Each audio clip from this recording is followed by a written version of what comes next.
ஆபரண தங்கத்தின் விலை சவரனுக்கு 560 ரூபாய் குறைந்தது. நீண்ட நாட்களுக்கு பிறகு ஒரு சவரன் தங்கம் 90,000க்கும் கீழ் இறங்கியது.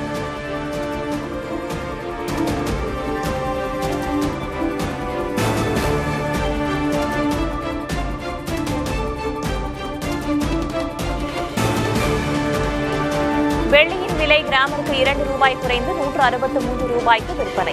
1 கிலோ வெள்ளி 1,63,000 ரூபாய்க்கு விற்பனை.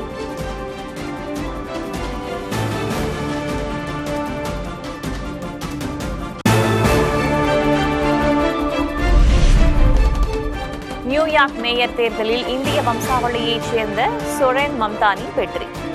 அதிபர் டிரம்ப் ஆட்சிக்கு எதிரான மக்களின் மனநிலையை காட்டுவதாக அரசியல் நோக்கர்கள் கருத்து.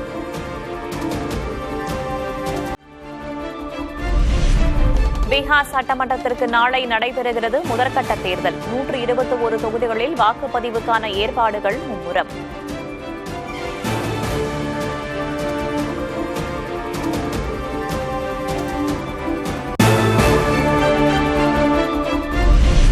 மகாராஷ்டிர மாநிலம் சாங்லி மாவட்டத்தில் உள்ள இஸ்லாம்பூர் பகுதி ஈஸ்வர்பூர் என பெயர் மாற்றம்.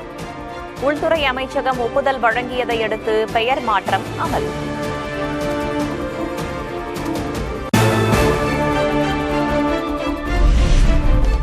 பரந்தூர் விமான நிலைய திட்டத்திற்கு 1000 ஏக்கர் நிலம் கையகப்படுத்தப்பட்டுள்ளதாக வருவாய்த்துறை தகவல். இழப்பீட்டுத் தொகையாக 400 கோடி ரூபாய் வழங்கப்பட்டிருப்பதாக அறிவிப்பு.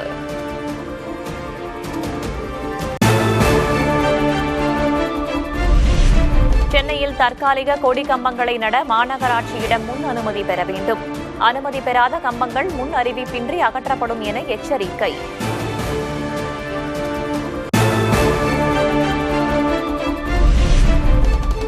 மீண்டும் திமுகவின் துணை பொதுச் செயலாளரானார் பொன்முடி.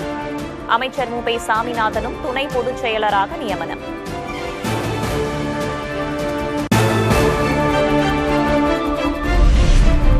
சென்னையில் பொதுச் செயலர் எடப்பாடி கே. பழனிசாமி தலைமையில் இன்று அதிமுக மாவட்ட செயலர்கள் கூட்டம்.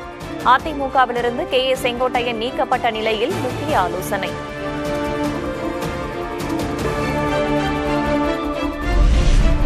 சேலம் ஆத்தூர் அருகே பாமக எம்எல்ஏ அருள் கார் மீது தாக்குதல் நடத்தப்பட்ட சம்பவத்தில் அன்புமணி தரப்பு மாவட்ட செயலர் உட்பட 20 பேர் மீது வழக்கு பதிவு.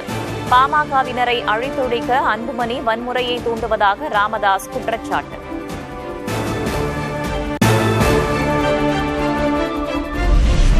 ராமதாஸை சுற்றிலும் துரோகிகள் இருக்கும் வரை அவரோடு சேரமாட்டேன் என அன்புமணி திட்டவட்டம்.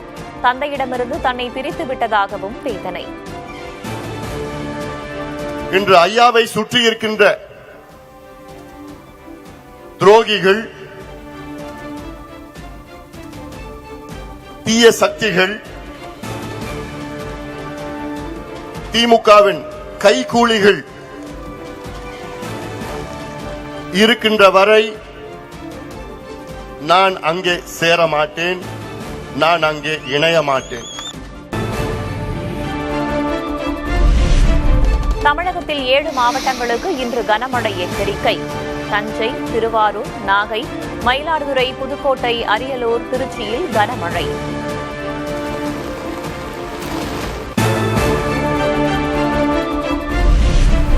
தமிழகத்தில் 12 மாவட்டங்களில் நாளை கனமழை.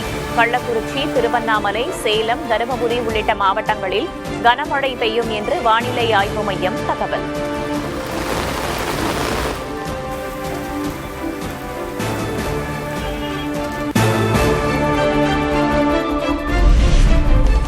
நடப்பாண்டில் முதல் முறையாக 103 அடியை எட்டிய பவானிசாகர் அணையின் நீர்மட்டம்.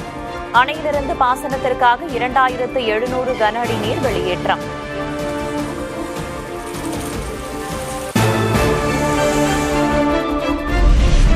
கோவையில் பாலியல் வன்கொடுமைக்கு ஆளான இளம்பெண்ணை யாரும் விமர்சிக்க வேண்டாம்.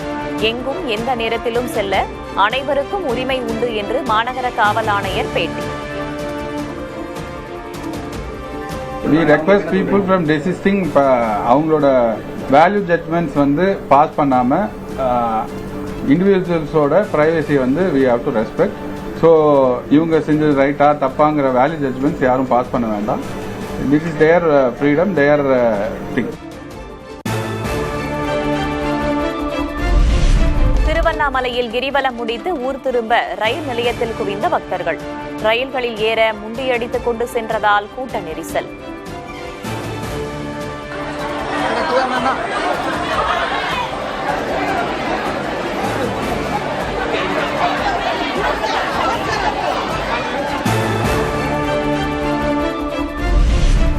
விமான டிக்கெட் முன்பதிவு செய்த 48 மணி நேரத்திற்குள் எவ்வித கூடுதல் கட்டணமும் இன்றி ரத்து செய்யலாம்.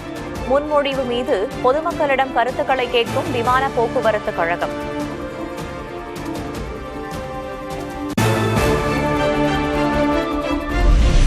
சத்தீஸ்கர் ரயில் விபத்தில் உயிரிழந்தோர் எண்ணிக்கை 8 அதிகரிப்பு. ரயில்வே சார்பில் தலா 10 லட்சம் ரூபாயும், மாநில அரசு சார்பில் தலா 5 லட்சம் ரூபாயும் நிவாரணமாக அறிவிப்பு.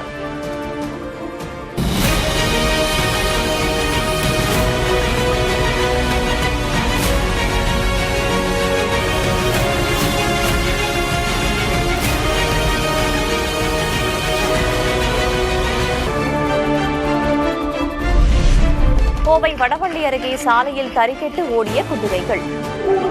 வாகன ஓட்டியை குதிரை கடித்ததால் பரபரப்பு.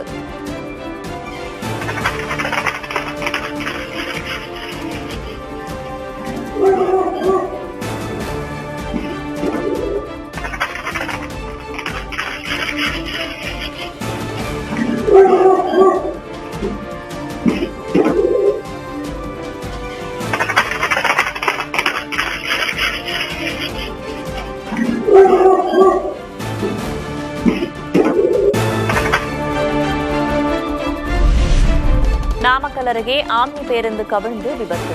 ஒருவர் உயிரிழப்பு, 6 பேர் படுகாயம். உலகக்கோப்பையை வென்ற இந்திய கிரிக்கெட் மகளிர் அணிக்கு டெல்லியில் உற்சாக வரவேற்பு. கேக் வெட்டியும் நடனமாடியும் மகிழ்ந்த வீராங்கனைகள்.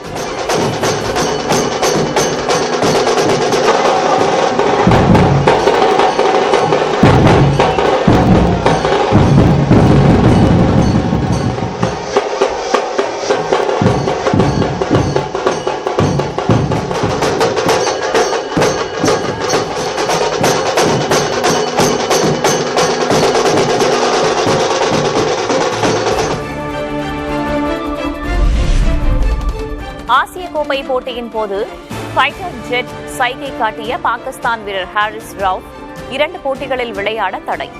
இந்திய அணியின் கேப்டன் சூரியகுமார் யாதவ், பும்ரா, மற்றொரு பாகிஸ்தான் வீரர் சாகிப் சதாப் மீதும் ஒழுங்கு நடவடிக்கை.